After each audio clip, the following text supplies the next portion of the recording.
I think I'll read back a little here. Okay. When the sun shall be rolled up, he continued. The same course is followed by the moon. By the way, this is from Tabari about how Muhammad thought that the sun and moon got its luminosity, or how the sun and moon got their luminosity, according to Muhammad.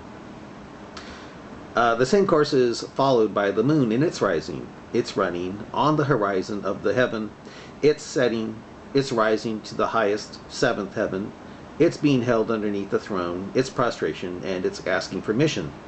But Gabriel, I'll call him Jibril, brings it a garment from the light of the footstool. He continued, quote, this is meant by Allah's word, quote, He made the sun a luminosity and the moon a light, unquote. Abu Dar concluded, Then I went away together with the messenger of Allah, and we prayed the evening prayer. The report from the messenger of Allah indicated that the only difference between the condition of the sun and that of the moon is that the luminosity of the sun comes from the wrap of the luminosity of the throne with which the sun was covered, while the light of the moon comes from the wrap of the light of the footstool, which was what the moon was covered. Okay, I'll continue here. Yeah, according to Muhammad, the reason why they have luminosity is because Jibril clothes the sun and moon in luminosity, like a butler. The same way we put on clothes, it says. Okay, the other report, referring to the different concept, is what I was told by Muhammad B. And it goes on, yeah, all these different names. Yeah. Okay, when Ibn Abbas was sitting, one day, when Ibn Abbas was sitting at home in the mosque, a man came up to him. Oh, oh, I've already read that. Okay, well, okay. Yeah. He gets mad. Okay, yeah. When the messenger of Allah was asked about that, he replied, When Allah was done with his creation and only Adam remained to be created, he created two suns, in other words, two stars, from the light of his throne. His foreknowledge told him, that's Allah, that he, Allah again, would leave here one sun. So he created it as, then large as is added into it. It's not really there. So then he created it as this world is from east to west. But they added large as put in here. He created it as large as the world is from east to west. In other words, the sun is as big as the earth. His foreknowledge, that's all his foreknowledge, also told him, Allah, that he, Allah, would efface it and change it to a moon. So the moon is smaller in size than the sun. Hey, you got that right. But both are seen as small because of the sun's altitude and remoteness from the earth. Well, hey, if that's what he said, then that's really something. Or is this guy talking about it? Is this a Muslim talking about it? It's hard to tell. Alright, he continued, quote, If Allah had left the two suns as he created them in the beginning. Oh, I see. Yeah, his knowledge foretold the sun. He created it as the world is big for east. Yes, his knowledge is sun to moon. Okay. Oh, yeah. His foreknowledge told him that he would efface it and change it to a moon. Okay. Yeah. In other words, according to Muhammad, the sun, the moon used to be a sun until it was effaced. Okay. He continued, if Allah had left two suns, two stars, as he created them in the beginning, night would not have been distinguishable from day. A hired man then would not know until when he should labor and when he should receive his wages. A person fasting would not know until when he must fast. A woman would not know how to reckon the period of her impurity. The Muslims would not know the time of the pilgrimage. Doctors would not know when their debts became due. People in general would not know when the work of for a livelihood and when to stop resting for their bodies. The Lord was too concerned with his servants and too merciful to them to do such things.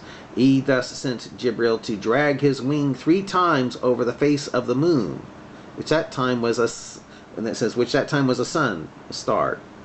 He effaced its luminosity and left the light in it. This is meant by Allah's word, quote, and we have made the night and the day 2 signs. We have blotted out the sign of the night, and we have made the sign of the day something to see by. In other words, for that Quran verse, it's due to Jibril rubbing his wing on the star, on the sun, on the first sun, the second sun, I guess you could say, turning it into the moon that we have now. He continued, the blackness you can see as lines on the moon is a trace of the blotting from Jibril putting his wing on it.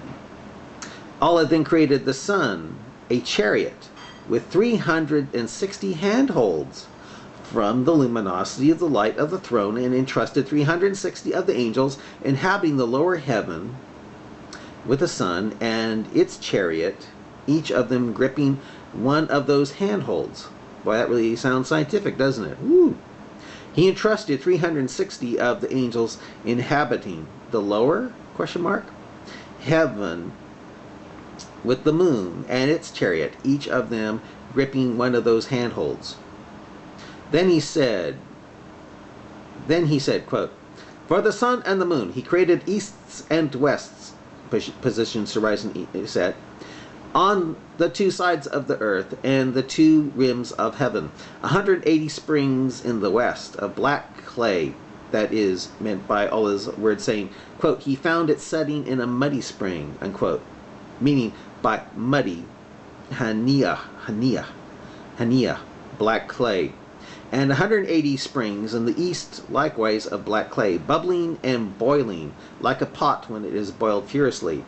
He continued, every day and night the sun has a new place where it rises and a new place where it sets. The interval between them from beginning to end is longest for the day in summer and shortest in winter. Thus, this is meant by Allah's word, quote, the Lord of the 2 easts and the Lord of the 2 wests, meaning the last position of the sun here and the last there. He omitted the positions in the east and the west for the rising and setting of the sun in between them, then referred to east and west in the plural, saying, by the Lord of the easts and the wests. He mentioned the number of all those springs as above, which would be 180. He continued, Allah created an ocean 3 farsakhs, that's 18 kilometers, removed from heaven. And some Muslim today was trying to tell me that's space. Waves contained as it stands in the air by the command of Allah. No drop of it is spilled. All the oceans are motionless, but the ocean flows at the rate of speed of an arrow. It is set free to move in the air evenly, as if it were a rope stretched out in the area between east and west. The sun, the moon, and the retrograde stars run in its deep swell. This is meant by Allah's word, quote, each swims in a sphere. Get that? Each swims in a sphere, and it really means swims because it's water up there, supposedly, according to Muhammad.